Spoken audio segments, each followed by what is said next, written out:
يا أيها الذين آمنوا إنما الخمر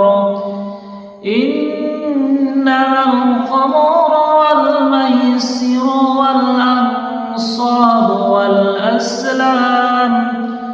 والأزلام رجس من عمل الشيطان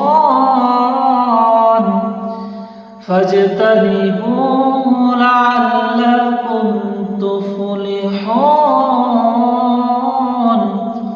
হে মুমিনগণ, মদ জুয়া, মূর্তি পূজা ও ভাগ্য নির্ধারণের তীর এসব শয়তানের অপবিত্র কাজ। সুতরাং তোমরা এসব থেকে দূরে থাকো যাতে তোমরা সফল হও। নেশা শুধু শরীর নয়, মন ও সমাজকেও ধ্বংস করে। ইসলাম নেশাকে শয়তানের অস্ত্র বলেছে।